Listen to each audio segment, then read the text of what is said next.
우리 지난주에 16절을 살펴보았습니다. 하나님이 세상을 이처럼 사랑하사 독생자를 주셨으니 이는 그를 믿는 자마다 멸망하지 않고 영생을 얻게 하려 하심이라. 거기서 말하는 세상은 성도들이든 죄인이든 그 누구의 예외 없이 모든 인류를 가리킨다라고 말씀을 드렸습니다. 그러면서 그렇게 하나님은 이 세상을 사랑하신다라는 거죠.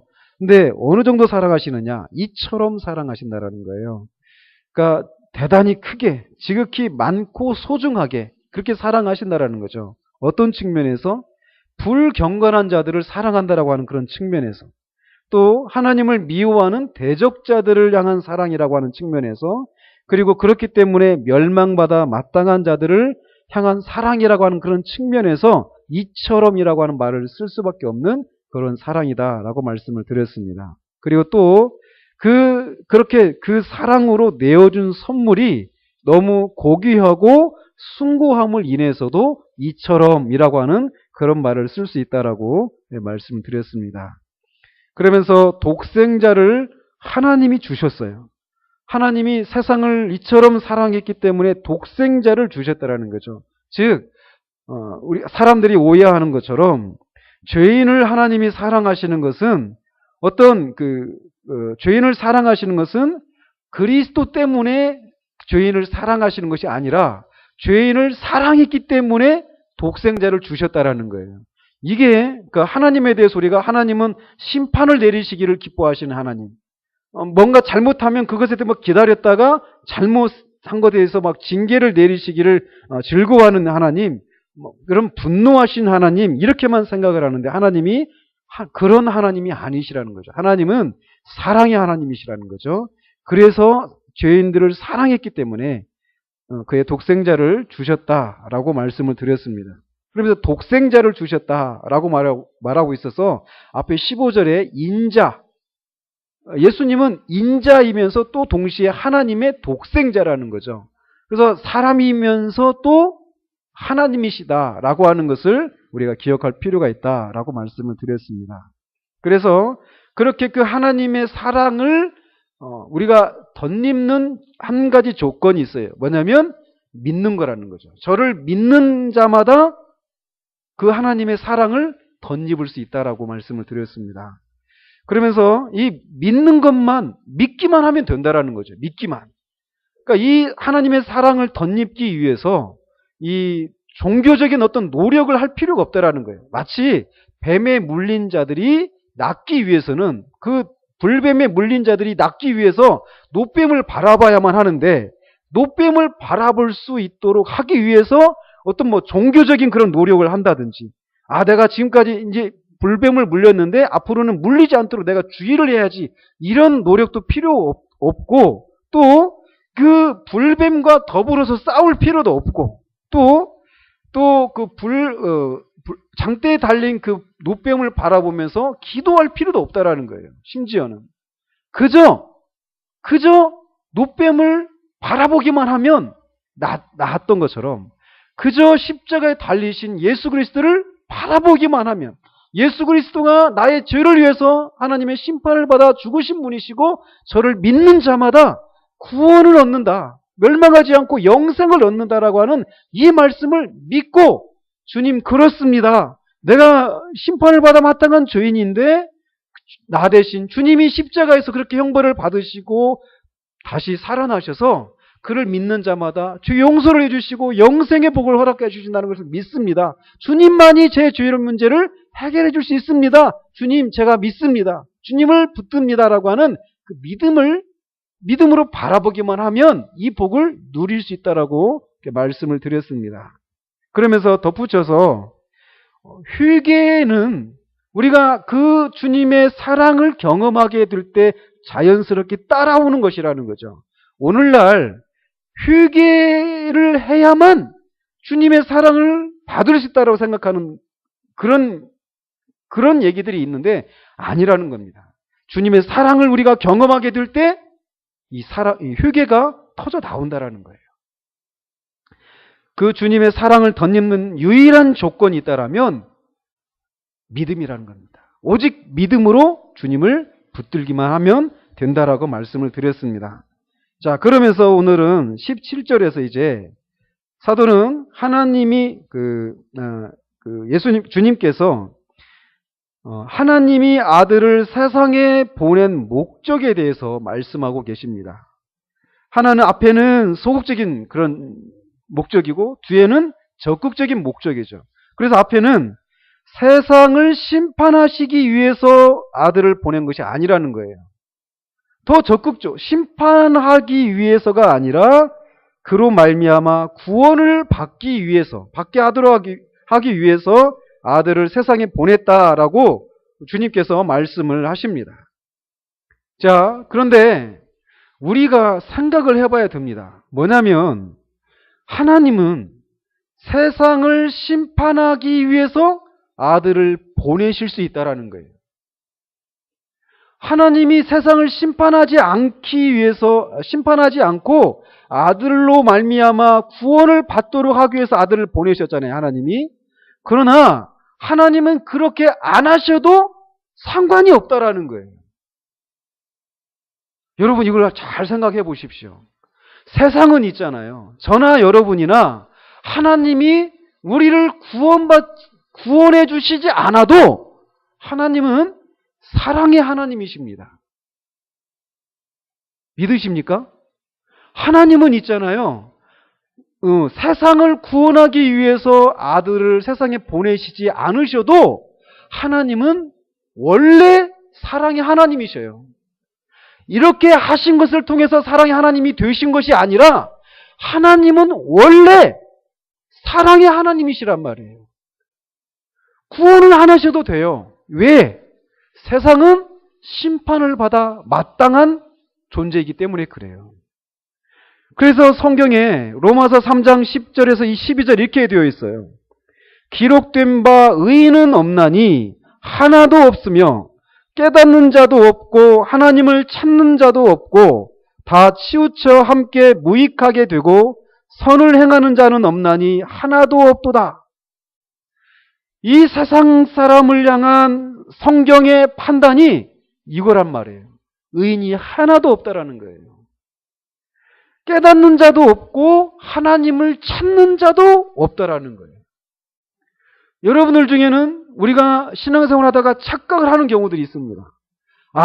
나는 다른 사람들보다 종교성이 좀 더 있어서 내가 그전부터 하나님을 찾는 그게 하나님인지는 몰랐지만 하나님을 찾으려고 하는 그런 마음이 내 가운데 있었다. 그러니까 내가 이런 하나님이 나를 만나주시는 그런 은혜를 잊게 되었다라고 생각하는 그런 잘못을 범할 수 있지만 성경의 판단은 아무도 하나님을 찾는 사람이 없다라는 거예요.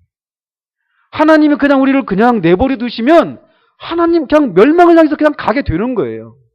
하나님이 우리를 찾아오셨기 때문에 우리가 하나님을 만날 수 있는 거지 우리가 하나님을 찾았기 때문에 하나님을 찾았고 만난 것이 아니라는 거죠.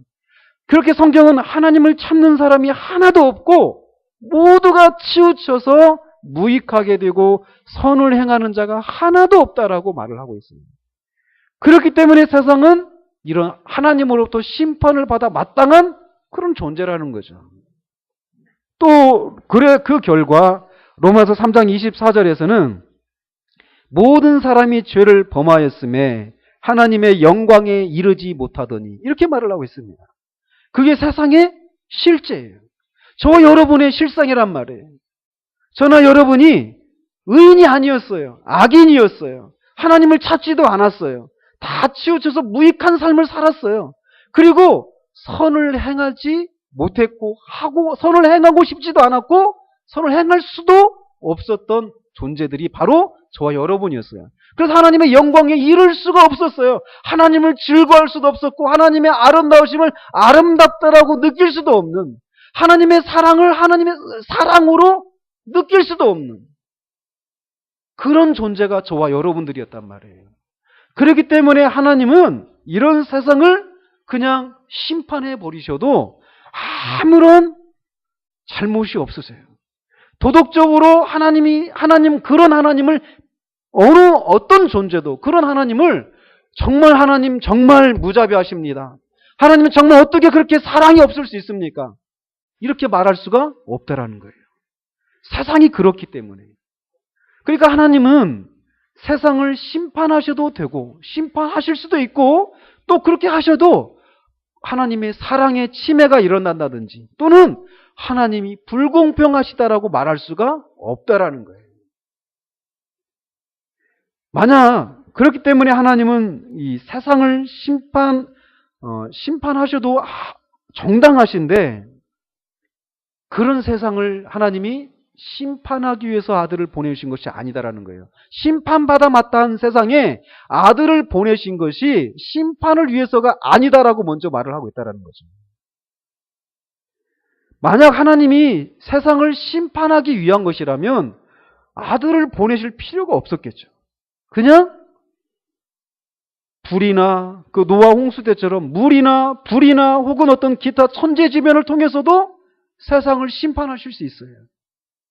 굳이 아들을 보내시지 않아도 얼마든지 그런 것을 통해서도 심판하실 수 있는 그 하나님이 세상을 심판하기 위해서 아들을 보내신 것이 아니다라고 먼저 얘기를 하고 있다라는 거예요. 자, 이렇게 세상은 하나님의 심판을 받아 마땅한 곳입니다. 저와 여러분, 세상에 속해 있는 저와 여러분이 심판을 받아 마땅한 그런 존재라는 거예요.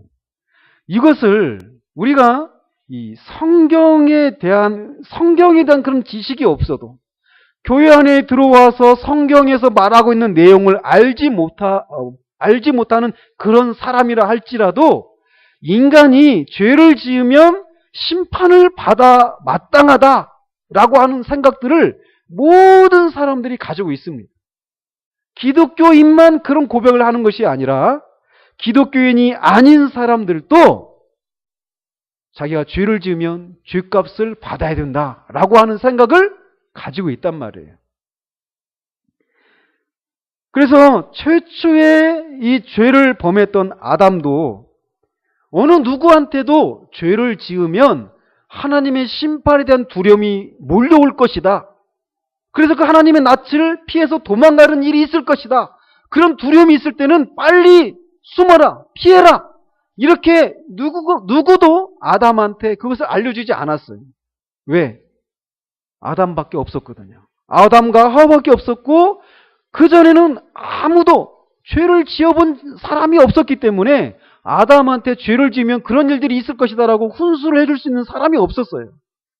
그런데도 그 아담은 최초로 죄를 지었던 그 아담은 죄를 짓자 말자 심판에 대한 두려움이 그에게 몰려왔어요. 그래서 누가 알려주지도 않았는데 하나님의 낯을 피해서 동산 숲에 나무 그늘 숲에 숨었다라고 기록되어 있단 말이죠. 그리고 그의 아들 그 가인, 인류 최초의 살인자인 가인도 이 심판에 대한 두려움을 알고 있었어요. 그래서 심판에 대한 두려움 때문에 하나님께 호소하는 그런 모습을 보였던 것이죠. 그랬던 것처럼 아담과 가인의 후손들인 모든 인류가 이렇게 죄를 지으면 하나님으로부터 심판을 받는다라고 하는 이런 생각을 가지고 있어요. 그 본성이 그거를 누가 알려주지 않아도 갓 태어난 아이라도 뭔가 부모한테 잘못하면 그것에 대한 대가를 치르게 된다는 것을 알고 있다는 말이죠. 그래서 인류 역사를 이렇게 저렇게 우리가 규정할 수 있겠지만 이런 측면에서 지금까지 모든 인류의 역사는 이런 심판으로부터 피해보려고 하는 종교적인 또는 도덕적인 수고를 행하는 역사였다라고 말할 수가 있다는 거예요. 죄를 지으면 심판을 받게 된다라고 하는 이런 생각들을 본성적으로 가지고 있어서 이런 심판으로부터 피해보려고 종교적인 그런 노력을 한다든지 도덕적인 어떤 수행을 통해서 심판을 모면해 보려고 하는 그런 노력들의 역사가 모든 인류의 역사였다라고 규정할 수 있다는 거죠. 그러나 이 모든 인류의 역사는 그리스 신화에 나오는 시지푸스의 그 신화처럼 이 시지푸스라고 하는 이 사람인지 이 존재가 시지푸스가 신들의 저주를 받습니다. 그래서 저주를 받아가지고 시지푸스가 영원히 해야 될 일이 무엇이냐면 저승에 있는 이 산 정상에다가 큰 바위를 그 골짜기에서부터 그 산 위로 정상으로 올려야 돼요. 그래가지고 막 낑낑 대가지고 그 큰 바위를 정상에다가 올려놓으면 되는데 정상에 올려놓으려고 하면 그 바위가 다시 밑으로 내려갑니다. 그러면 또 시지푸스는 내려와가지고 또 그 바위를 또 올려야 돼요. 근데 정상에 올릴 수가 없는 거예요. 계속 정상에 올리려고 하면은 내려오고 다시 올려야 되고 내려오고 그게 시지푸스가 받았던 영원한 형벌이었어요. 그런 것처럼 인간이 심판에 대한 두려움을 피해보려고 하는 모든 종교적이고 도덕적인 모든 노력들은 그 시지푸스의 그 수고처럼 아무런 열매를 맺지 못하는 그 영원한 그런 저주와도 같은 그 시지푸스가 받았던 그 형벌과 같이 인간의 종교적이고 도덕적인 모든 수고와 애씀은 심판으로부터 심판을 피할 수 있는 그런 능력을 발휘하지 못했다라고 하는 것이 지금 지난 모든 인류의 역사였다라는 거예요. 또 다른 측면에서 이렇게 한 측면에서는 인류의 역사가 심판에 대한 두려움을 자기 스스로 종교적이거나 도덕적인 노력으로 극복해 보려고 하는 그런 측면이 있었다라면 또 다른 측면에서는 이 심판에 대한 두려움을 직면하지 않으려고 몸부림을 치는 역사였다라고 말씀을 드릴 수 있습니다. 앞에서는 그거를 우리 스스로 극복을 해보려고 하는 그런 역사였다라면 또 다른 측면에서는 이 심판에 대한 두려움을 피해보려고 하는 그런 역사였다라는 거예요. 자, 이렇게 또 다른 측면에서는 인류의 역사는 심판에 대한 두려움을 직면하지 않으려고 하는, 다른 말로 하면 회피하려고 하는 그런 몸부림의 역사였다라고 말할 수 있습니다. 그래서 이 심판에 대한 두려움을 피해보려고 하는 그 한 측면은 이렇게 이거를 회피하는 거예요. 그래서 이런 것을 애써 외면하는 거죠. 그리고 이 쾌락으로 또는 뭐 다른 많은 것들로 이 심판에 대한 두려움을 직면하지 않으려고 시도를 한단 말이에요. 또는 하나님에 대한 의지적인 망각이나 부인을 통해서 심판에 대한 두려움을 직면하지 않으려고 몸부림을 치는 역사가 인류의 역사였다라고 말할 수 있다는 거죠. 인간이 심판에 대한 두려움 때문에 이것을 직면하지 않으려고 하는 직접적인 증거가 있어요. 이게 제 얘기가 아니라 성경에 있는 얘기입니다. 이게 무엇이냐면 인간이 죽음을 두려워한다라는 거예요. 굉장히 중요한 내용입니다. 어느 누구도 있잖아요. 죽음을 두려워하지 않는 사람은 없습니다. 제가 두 분이 생각나요. 그 전에 있었던 그 교회에서 임종을 제가 두 분을 지켜봤거든요. 근데 한 분은 막 그 의식이 없죠. 근데 얼굴에 두려움이 두 분이 다 두려움이 막 완전히 두려움에 사로잡혔어요. 이제 마지막 순간입니다. 숨이 이제 넘어가는 순간이에요. 완전히 마지막 순간인데 그 마지막 순간에 두 분 똑같이 막 엄청난 두려움에 사로잡혀 있어요. 몸도 막 떨고 두려움에 사로잡혀 있습니다. 근데 우연찮게 제가 갔어요. 담임 목사님 못 가시고 제가 갔는데 가서 말씀을 전했어요. 들리거든요. 반응은 못하지만. 그래서 말씀을 전했어요. 똑같은 말씀입니다. 예수 그리스도를 통해서 예수 그리스도의 그 복음을 그분에게 전했어요. 두 분에게. 다 교회를 다니시고 계셨던 분이에요. 근데 한 분은 사색이 되어 있던 두려움에 막 사로잡혔던 그 한 분이 평안해지는 거예요. 몸도 떨리지 않고. 근데 한 분은 계속 그 상태로 있습니다. 사람은 있잖아요. 다 죽음에 대한 두려움을 가지고 있습니다. 왜 죽음에 대한 두려움을 가지고 있느냐면 인간이 그걸 알아요. 죽음 다음에 한 번 죽는 것은 사람에게 정해진 것이요 그 뒤에는 심판이 있다라고 하는 히브리서 9장 27절의 그 말씀을 인간이 본성적으로 아는 거예요. 죽은 다음에는 심판이 있다. 자기가 그 심판을 받는 자신을 심판하는 그 존재가 하나님이다. 자기의 영혼의 주인이다라고 인정을 하건 인정을 하지 않건 본성적으로 죽은 다음에 심판이 있다라는 것을 알아요. 그러니까 죽음을 두려워하는 거예요. 아시겠습니까? 그래서 히브리서 2장 15절에 또 죽기를 무서워함으로 한평생 매여 종로로 타는 모든 자들을 놓아주려 하심이니 라고 말씀하십니다. 즉 모든 죄 아래 있는 모든 인간이 죽기를 무서워하면서 일평생 매여서 종로로 타는 그런 삶을 살고 있다라고 말을 해요. 사람이 이렇게 죽은 다음에 심판이 있다라는 것을 알기 때문에 이 죽음을 모면해 보려고 몸부림을 치는 그 역사가 과거와 현재의 모든 인류의 역사라는 거예요. 왜 건강을 사람들이 챙기는지 아십니까? 죽음에 대한 두려움 때문에 그래요. 죽음에 대한 두려움을 건강하면 건강을 누리면 죽음에 대한 공포가 사라질까요? 죽음의 공포가 있습니다. 살아있는 동안은 그거를 인정하지 않을지 몰라도 죽는 그 순간 아까 제가 말씀드린 것처럼 그런 모습을 보입니다. 죽음에 대한 두려움이 있어요. 죽는 거나 얼마 전에 그랬잖아요. 죽음이나 삶이나 다 자연의 한 가지 아닌가 하면서 죽은 분이 계시잖아요. 그렇게 가도 죽음을 그렇게 희화하고 죽음이 아무것도 아니다. 죽는 거나 삶이나. 얼마 스티브 잡스가 죽었잖아요. 그죠? 스티브 잡스가 죽을 때 무슨 얘기 했습니까? 그 사람도 선불교에 심취했던 사람이거든요. 죽음은 인류가 발명한 최고의 발명품이다. 이렇게 얘기를 했어요. 멋진 말이죠.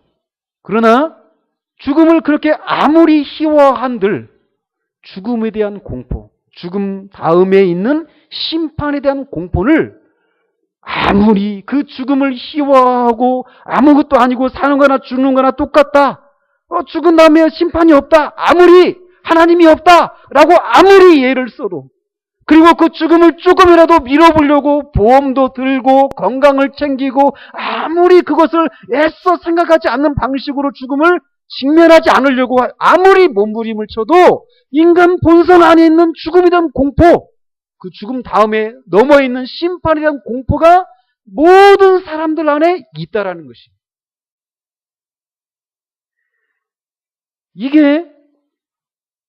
이게 세상이에요. 이렇게 세상은 심판을 받아 마땅하다라는 것을 우리 존재들도 알고 있단 말이에요. 그것에 직접적인 증거가 죽음을 두려워하는 것을 통해서 그것을 드러내고 있다는 것이죠. 그런데 그렇게 심판을 받아야 되는 세상을 주님이 심판받지 않도록 하기 위해서 아들을 보내셨다라는 거예요. 근데 또 오늘 지금 이 말씀을 주님으로부터 듣고 있는 사람은 니고데모입니다. 유대인 니고데모예요. 유대인들이 가지고 있었던 또 다른 생각이 무엇이냐면 유대인들은 메시아가 오시면 하늘나라가 임하고 이방인에게는 심판이 있을 것이다. 그리고 자신들은 이 심판에서 제외될 것이다 라고 하는 생각들을 가지고 있었어요.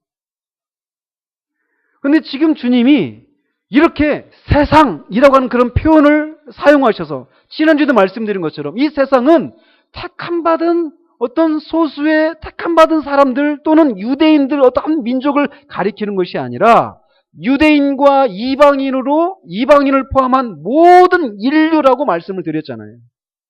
주님이 이렇게 세상을 심판하기 위해서가 아니다라고 하는 말씀을 통해서도 이 니고데모와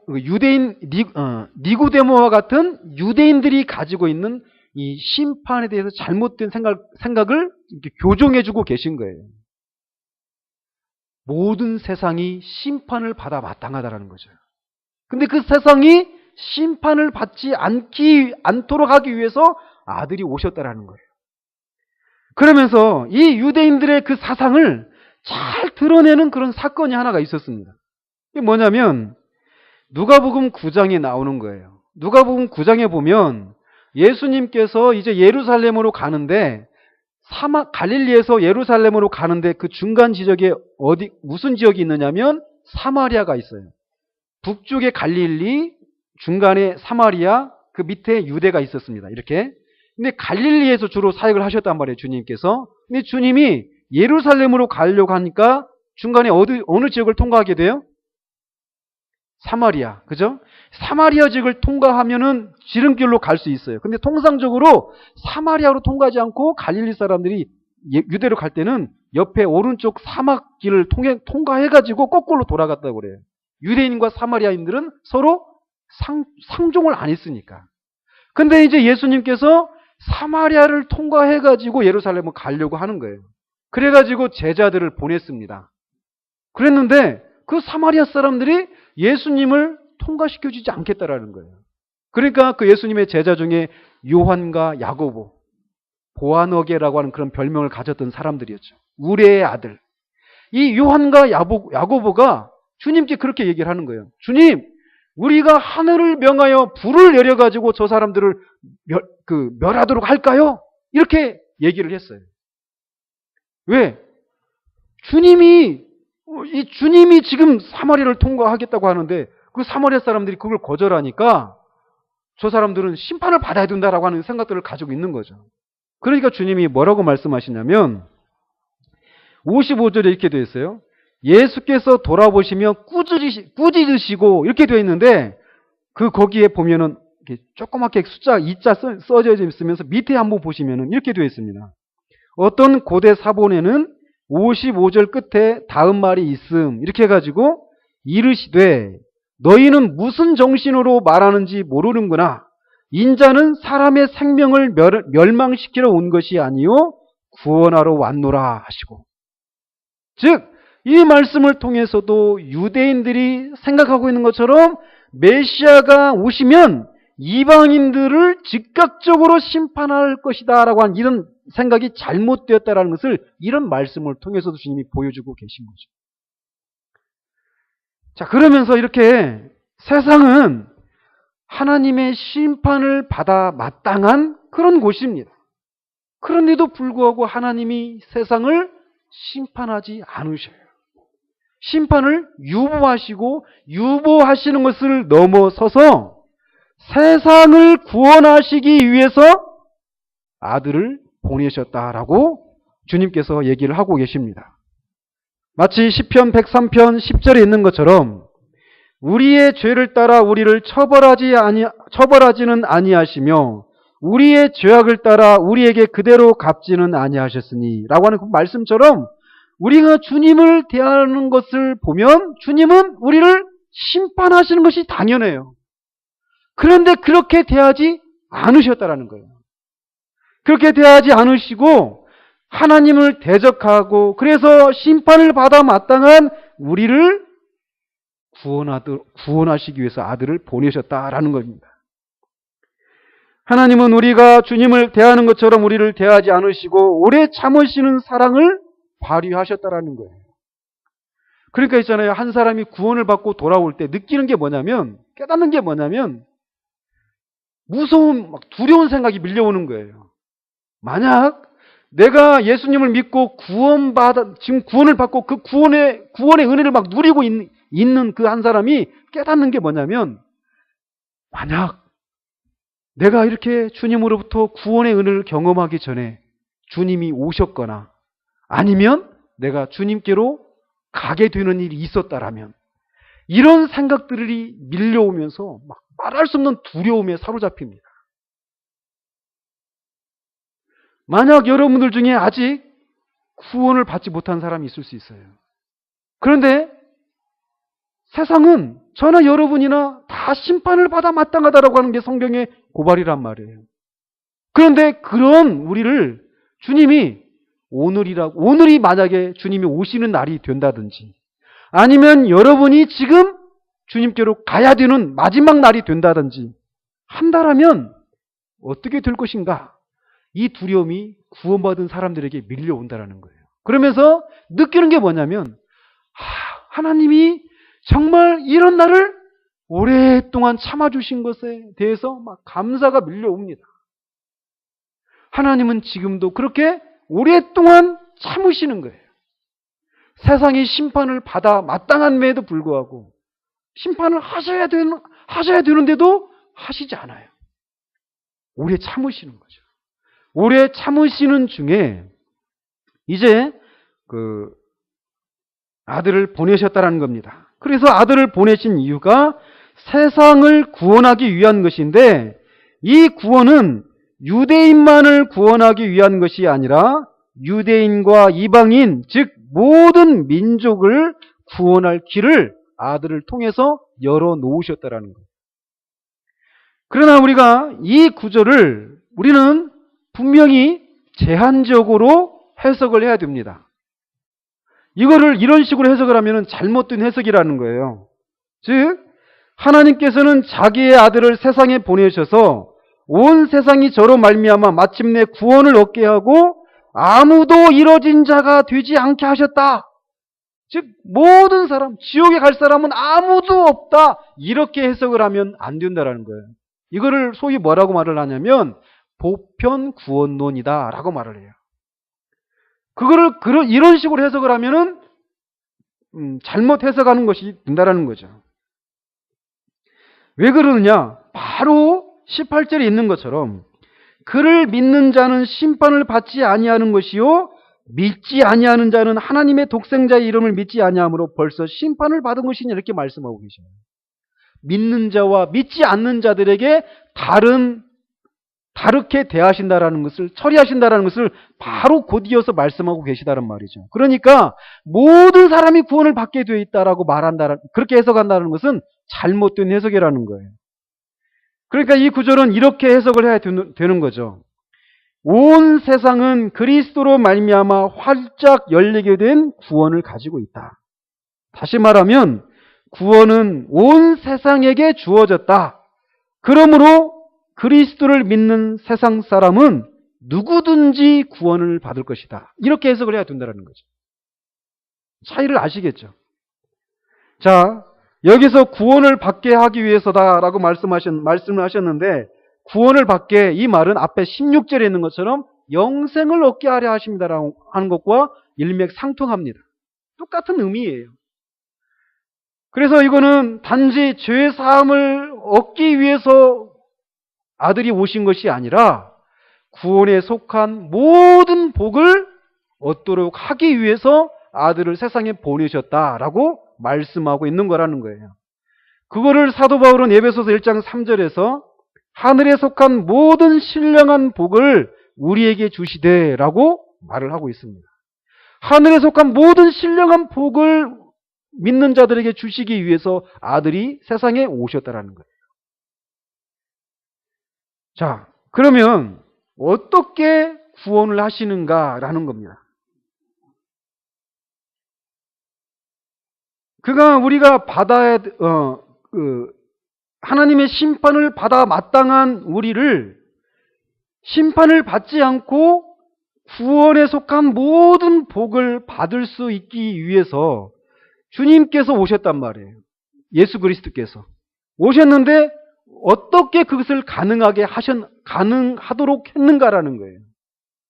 그거는 우리가 받아야 할 죄에 대한 하나님의 심판을 주님이 대신 받으시는 것을 통해서 우리를 구원하신다라는 겁니다.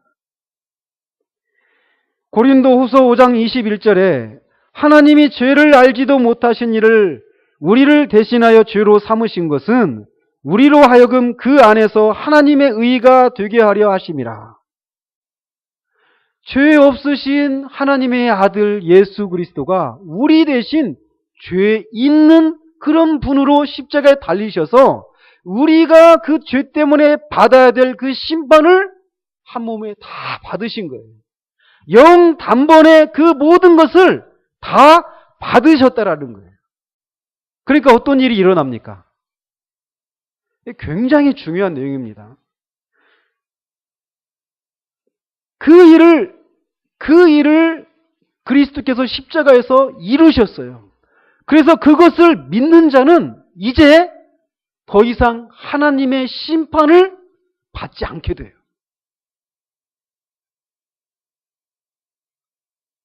왜 그러냐면 이미 그리스도 안에서 심판을 다 받았기 때문이에요. 이게 은혜예요. 우리가 진짜 하나님으로부터 우리 죄에 대한 심판을 받은 적이 있습니까? 없습니까? 우리 자신이요. 받은 적이 없단 말이에요. 그런데 그리스도께서 우리가 태어나기도 전에 또는 그리스도가 오시기 전에 있었던 모든 구원받은 자들 뿐만 아니라 예수님 당시에 또는 예수님 이후에 태어난 우리들까지도 우리들이 받아야 될 그 죄값을 그리스도께서 무한하신 이 하나님이시며 참 사람이신 이 하나님의 아들 독생자 인자 예수 그리스도께서 십자가에서 우리가 영원토록 지옥에서 받아야 될 그 심판을 십자가에서 그 짧은 시간 동안 십자가에서 우리가 받아야 할 심판을 대신 다 받으셨다라는 거예요. 그때 우리도 예수 그리스도와 함께 십자가에 못 박겠다라는 거예요. 이게 신비입니다. 그리스도와 우리가 연합되어 있어서 그리스도가 십자가에서 하나님으로부터 심판을 받아서 엘리 엘리 라마 사박다니라고 하는 그런 절규를 하시면서 하나님으로부터 진노를 한 몸에 받으실 때 그리고 그 심판의 결과 주의 싹신 사망을 친히 경험하실 때 우리도 그리스도와 함께 십자가에 못 박혔다라는 거예요. 그래서 우리도 주의 심판을 받고 죽었다라는 거예요. 그리고 그리스도와 함께 우리가 하나님을 향해서 살아났다라는 거예요. 다음 주에 우리가 부활주일이잖아요. 그리스도가 부활할 때 우리도 같이 살아났다라는 거예요. 심지어는 에베소서 2장 6절에서는 그리스도와 함께 우리가 하늘에 앉아있다라고까지 얘기를 하고 있습니다. 주님이 지금 승천에 계시잖아요. 하나님 보좌 우편에 앉아 계시잖아요. 그 하나님 예수 그리스도와 함께 우리도 하늘에 앉혀져 있다라고 사도가 2장 6절에서 말하고 있단 말이에요. 그렇기 때문에 로마서 8장 1절 2절에 있는 것처럼 그러므로 이제 그리스도 예수 안에 있는 자에게는 결코 정죄함이 없나니 이는 그리스도 예수 안에 있는 생명의 성령의 법이 죄와 사망의 법에서 너를 해방하였음이라. 아멘이십니까? 이게 그리스도인이에요. 그리스도가 어떻게 이 일을 하시느냐면 심판을 받아야 되는데 우리가 받아야 될 심판을 주님이 친히 지시고 죄를 지시고 십자가에서 하나님으로부터 심판을 받으신 거예요. 그러니까 우리가 그렇게 그리스도와 연합되어 있어서 한 몸이 되어 있어서 우리가 그리스도가 받은 것처럼 우리도 받았다라는 거예요. 그래서 그리스도가 죽었던 것처럼 우리도 죽었다라는 거예요. 믿으십니까? 이게 그리스도인이에요. 죽은 적이 없어요. 심판을 받은 적이 없어요. 부활한 적도 없습니다. 그런데 그리스도와 함께 우리가 심판을 받았고 죽었고 무덤에 갇혔다가 죽음의 권세를 깨뜨리고 같이 일어났다는 거예요. 그러니까 있잖아요. 그렇기 때문에 그리스도 예수 안에 있는 자에게는 결코 정죄함이 없습니다. 만약 하나님이 우리의 죄 때문에 우리를 정죄하신다라면 하나님도 정죄하실 수가 없어요. 왜?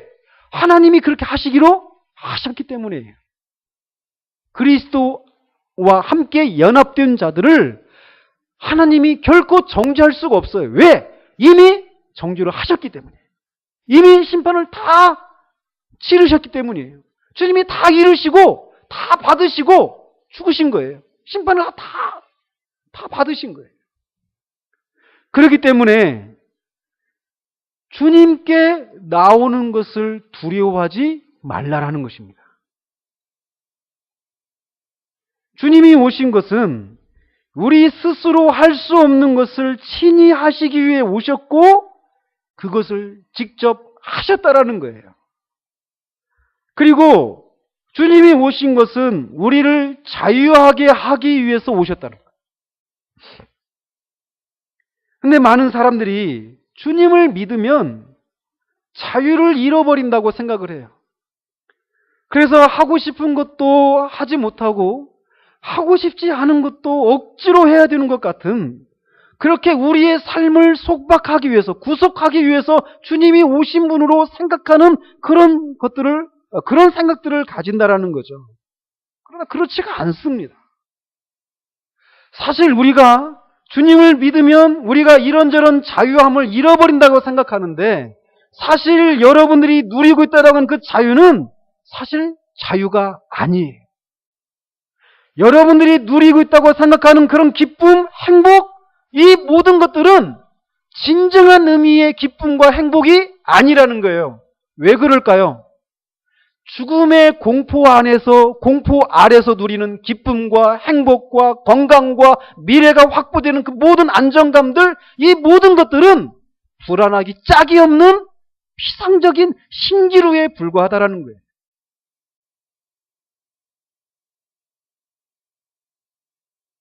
죽음을 두려워하는 이유가 아까 말씀드린 것처럼 심판에 대한 두려움 때문이에요. 여러분들이 그거를 우리의 삶을 통해서 조금씩 맛보잖아요. 그죠? 우리가 우리 어렸을 때도 마찬가지고, 우리가 뭔가 이렇게 아이들이 잘못하잖아요. 제가 이거 국가 기밀인데 제가 방위를 받았습니다. 제가 처음 공개적으로 온라인에도 공개되는데 공개합니다. 근데 방위를 받았어요. 근데 방위 앞에 막 무슨 붙잖아요. 진짜 그런 방위였어요. 근데 어느 날 이제 나오면은 우리가 이제 막 하는 게 막 있잖아요. 내가 그때 우리는 시골에서는 쌈치기라고 했거든요. 짤짤이 동전 그거 있잖아요. 그거를 야간 근무 쓰고 이제 오늘 야간 들어가잖아요. 그러면은 내일 하루는 쉬고 그 다음날 또 야간에 들어갑니다. 이런 식으로 이제 근무를 했어요. 근데 야간 근무 쓰고 나왔어요. 근데 차를 기다리는 사이에 막 이 노름을 했어요. 동전 따먹기를. 그러다가 선임마사한테 들켰습니다. 근데 이제 선임마사는 출근을 하는 길이고 우리는 퇴근하는 길이니까 퇴근하는 우리를 다시 불러오지는 않고, 너희들 내일 들어오면 보자. 그 말 한마디 하고 이제 갔어요. 그리고는 이제 더 이상 할 수가 없으니까 이제 끝내고 이제 왔죠. 와가지고 오락실에 가가지고 오락을 막 하는데, 제가 트윈 코브라라고 하는 그 오락을 굉장히 잘했습니다. 그래서 100원만 넣으면은 몇 시간이고 했어요. 처음부터 끝까지 다 몇 번이고 막 돌아갈 수 있어요. 저는 막 몇 번이고 돌아갈 수 있습니다. 제가 하려고만 하면. 그렇게 제가 그걸 잘했어요. 프로그램을 다 외웠거든요. 일부러 막 폭탄 속으로 막 들어가고, 제 뒤에 사람들이 막 서 있는 거 막 우쭐한 그런 마음으로 막 이렇게 멋지게 하고 막 그랬단 말이에요. 그런데 그날은 너네들 내일 보자. 그 선임마사 한마디가 그렇게 오락을 잘했던 제가 이거 안 되는 거예요. 왜? 내일 가면 죽었거든요, 이제. 아주 그 선임마사님이 아주 깐깐한 분이었거든요. 이런 것처럼 평상시에는 있잖아요. 아무런 그런 벌 받을 것에 대한 두려움 없으니까 아주 자유롭게 했죠. 그런데 심판을 받을 것이다, 이제 벌을 받을 것이다, 이런 생각을 하니까 손에 안 잡히는 거예요. 그런 것처럼 있잖아요. 이 세상을 살아가는 주님 밖에 있는 사람들이 누리는 자유함, 기쁨, 부, 건강, 미래의 안정, 행복, 이 모든 것이 사실은 진정한 의미의 그런 것이 아니라는 거예요.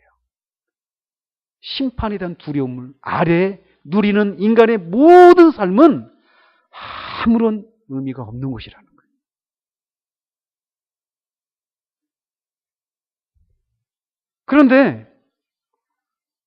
그런데 그리스도께서 우리를 대신해서 십자가에서 심판을 다 받으셨다라는 거예요. 그러니까 그리스도인은 죽음을 두려워할 필요가 있습니까? 없습니까? 없게 되는 거예요. 죽는 거나 사는 거나 자연의 일부지. 죽음은 인류가 발명한 최고의 발명품이다. 아무리 얘기를 해도 그 안에 있는 그 영혼이 가지고 있는 그 두려움을 없앨 수가 없어요. 비디오 아티스트 얼마 전에 그 백남준 씨가 작곡하셨잖아요. 몇 년 전에. 그랬는데 그 동료들이 장례식을 발인식을 하면서 죽음을 희화화하는 거예요. 그러면서 장례식장에서 검은색 리본으로 이렇게 그 리본 이렇게 해놓고 그 리본 그 가위로 커팅하는 거 있잖아요. 언제 그런 것들을 하죠? 뭔가 축하를 할 일이 있을 때. 그렇죠. 사람들이 이 세상을 살아가면서 뭔가 축하를 할 일이 있을 때 그렇게 리본 같은 걸 이렇게 띠를 이렇게 만들어 놓고 유명 인사들이 거기에서 이제 막 가위로 커팅을 한단 말이에요. 그런 것처럼 발인식장에 가서 장례식장에 가가지고 그의 동료들이 죽은 그 백남준 씨를 기리면서 희희낙낙하면서 죽음을 그렇게 막 축하하는 것처럼 커팅한단 말이죠. 그러나 아무리 죽음을 외면하려고 하고 희화화시키려고 해도 본성 안에 있는 두려움을 잠재울 수가 없다라는 거예요. 사단은 그런 인간을 쥐고 쥐락펴락하는 거예요. 그게 그리스도 밖에 있는 인간의 실상입니다. 그런데 그리스도인은 예수님을 믿는 사람들은 더 이상 심판을 두려워하지 않아요. 이미 심판을 그리스도 안에서 받았기 때문이에요. 더 이상 그리스도 안에 있는 자들에게 정죄함이 없어요. 그렇기 때문에 심판을 두려워하지 않고 심판받게 되는 통과 의례인 죽음을 두려워하지 않게 된다는 거예요. 오히려 사망아 너의 쏘는 것이 어디 있느냐라고 외칠 수 있는 거예요.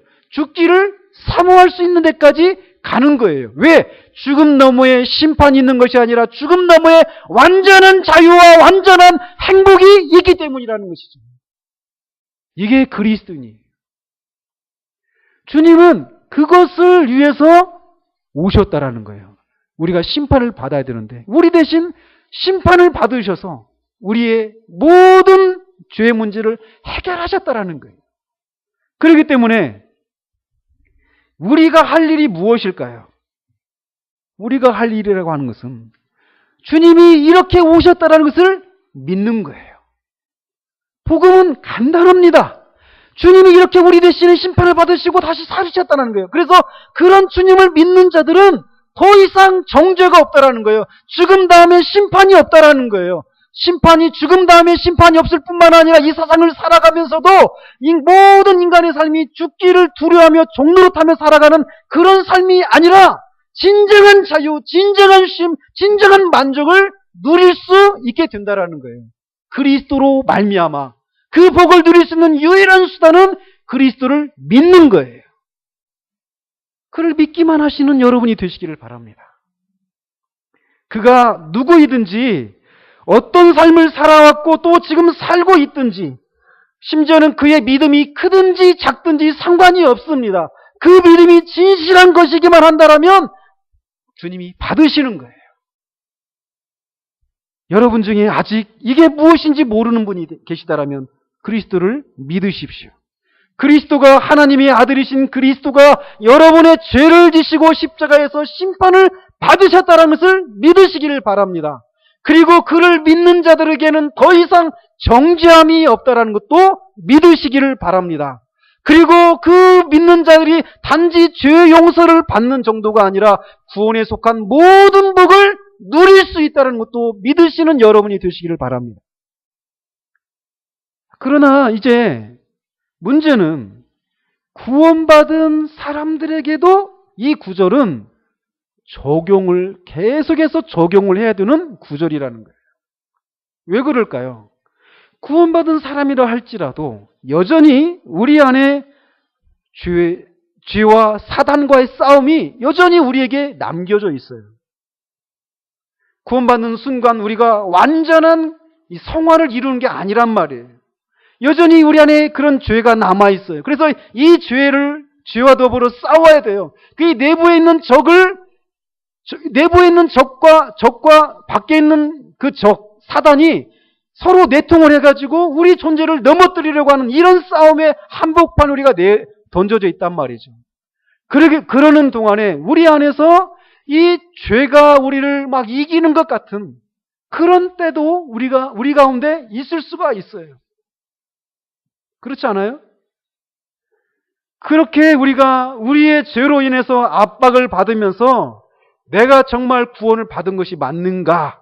라고 하면서 내 안에 있는 죄, 그 죄에 넘어지는 그 나 자신을 바라보는 것을 바라보면서 내가 정말 구원받은 사람인가라고 하는 생각들을 하게 되는 그런 상황이 구원받은 사람들에게도 있다란 말이에요. 그럴 때마다 이 말씀을 적용하시기 바랍니다. 그런 주님이 세상에 오신 것은 심판을 하기 위해서가 아니라 아들로 말미암아 구원을 받기 위해서 오셨다라는 거예요. 즉 내가 구원받을 수 있는 것은 내 안에 있는 남아있는 죄가 없어서 남아있는 죄가 없어서 때문이거나 없기 때문이거나 또는 죄가 남아있다 하더라도 그 죄를 이기고 있기 때문에 내가 구원을 받은 것이 아니라 오직 그리스도 심판받지 않고 구원받도록 하기 위해서 오신 그리스도 그분이 하신 일 때문에 내가 구원을 받았다라는 것을 끊임없이 상기하고 그것을 내 상황 가운데 적용하는 것이 필요하다라는 거예요. 그래서 칼빈이 이렇게 얘기를 합니다. 우리의 죄가 우리를 압박할 때마다 그리고 사단이 우리를 절망하도록 이끌어 갈 때마다 우리는 이 방패에 의지해야 한다. 왜냐하면 하나님께서는 우리가 영원한 파멸에 억눌리는 것을 바라시지 않기 때문이다. 그리고 바로 그 이유 때문에 하나님께서는 그의 아들을 세상의 구원으로서 제정해 주신 것이다.